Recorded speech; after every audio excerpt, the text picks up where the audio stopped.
I'm Aaron Hallett. I write original Christian rock. Just got in here. Ugh, it's early morning. It always is, but yeah. If I always seem tired, it's because I walk in here after starting a coffee and or drinking the coffee, depending on how quickly it brews, compared to me just doing some other things. But I just walk out here, turn stuff on, and start playing. So anyway, I tuned this thing. Had to tune it up because it's pretty hot in here. It's April 8th, and it's still cold around here. It's barely above freezing. It got up to like summer temperatures, and then it just dropped back down. Although I can't complain because a bit west of us, there's flooding and tornadoes. We just have cold air, so I'm not going to complain too much. What do I want to do here? When I was tuning, I was messing around with this thing. So I have a virtual guitar in addition to this, and it's just fun. I like playing around with this thing. I just got the bass version too. If I'm like playing in standard here and I can't hit a note, I could just go over here.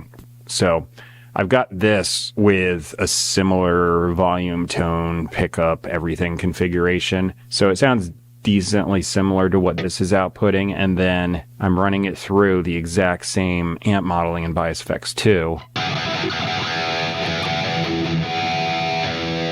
It's pretty close. Point being, I can just throw in low notes. I feel like doing something fast today, so when I say original Christian rock, I mean making this up right now, as far as the original part goes.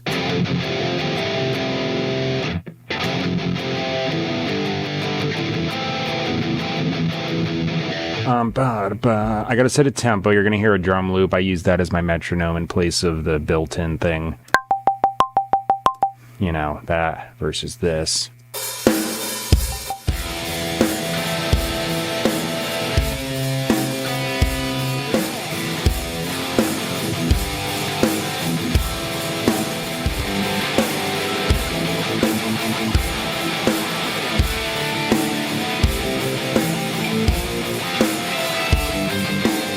Gonna just fatten up this chorus part. I just feel like this is so redundant. I don't want to bother doing a whole way through the song type deal.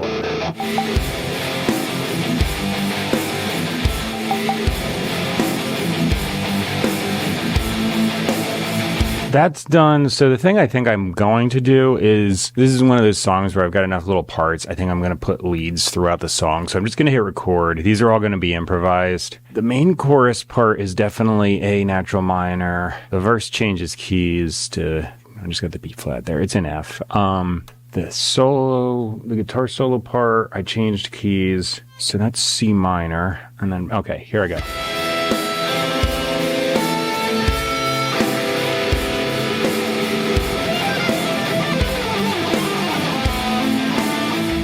Okay, bass guitar. I don't think I'm going to do anything crazy. The chorus is probably going to be the most complex part. The verse will just be...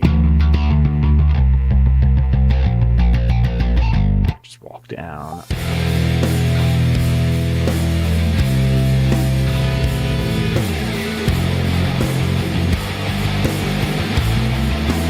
Let me do the drums.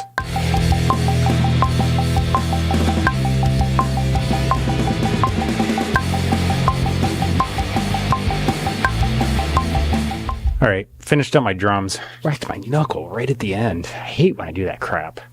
Just like, been showing this lately just because. Here's my drum MIDI, just raw. So what I'm gonna do is go into Functions, MIDI Transform, Fix Note Length, and it's on the menu when you pull up this piano roll. And then I just put this size down to an extremely small amount, which is actually just the smallest one it does. There just needs to be a note there. So the note length can be small. Ooh, there's a double trigger.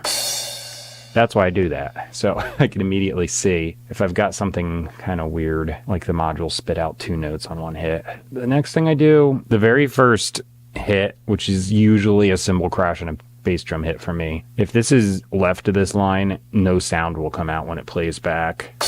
I still probably am going to just quantize it. That way everything cuts in at the exact same time, because the bass and guitars just get chopped right there when I start recording. I don't quantize anything else. The only thing I do is grab all the snare hits that are on an accent or 2 and 4 in the chorus. like so. And then what I'm going to do is pull this window down so I just have all the MIDI information. It's on the top right. From D1, I go to E1. Hit enter and they go up. So the reason I'm doing that, that's a rim shot sound. My snare drum is a single zone snare trigger. So on all these snare fills or in the chorus when I'm kind of just, I would actually be doing a rim shot. My module is not going to put out a rim shot because it just literally can't. When I say I don't quantize, I don't, but a while ago, I used to. I want to quantize everything, but what I would do is the first hit, like in a measure or something like that, kind of like I did for that first hit. I'd do that so it lined up, but I mainly did that because I sucked. Like, I wasn't as good. Now that I can play because I do it every day, you know, through practice, I just don't. And I'm not doing it because I'm like, oh, look at me, I don't have to quantize. I do it because I'm lazy and I don't want to do the extra work. So, yeah. In the context of the whole song, though, I'm hyper aware of all my mistakes, and then when I listen back, I'm like, don't hardly even notice. You know, up until like, I don't know, early 2000s, you didn't even quantize anything anyway. You just had to not suck. That's what I'm going for, I guess. Just not sucking at this. All right, I have to put down lyrics, warm up for singing, and I'll be back in like 15 minutes. So I'm gonna shut the camera off, go empty my bladder and do that. Did a couple little practice takes here. I'm going to do verse and chorus separate like I did the last couple of songs. I think it's a better idea. I just end up with something more consistent. Practice take.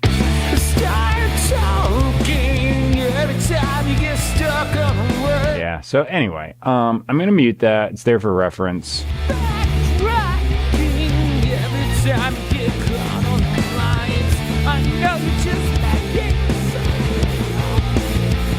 All right, so I just did the verse. Now I'm going to do the chorus.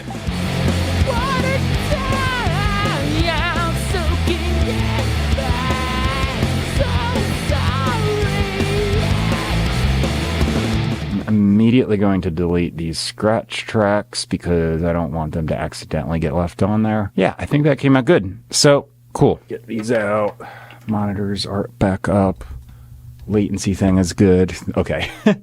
So I don't have an echo when I'm talking. The lyrics are going to be in the description box. They're at the bottom of my description box. I've got the middle as like a big list.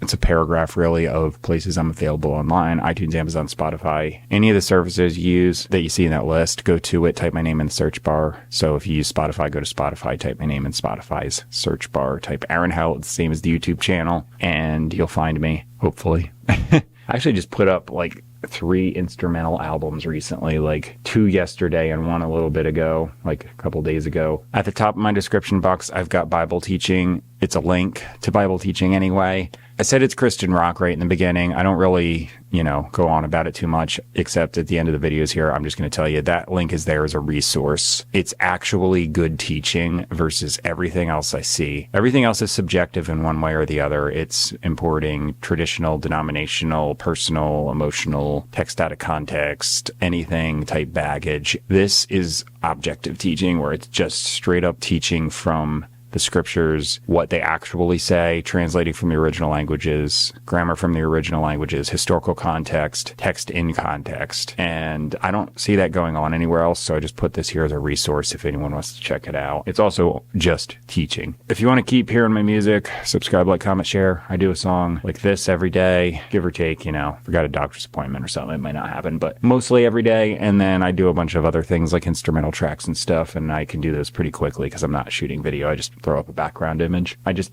constantly write music. That's it. So I'll see you later. Here comes the song. See you tomorrow. Thanks for watching. Bye.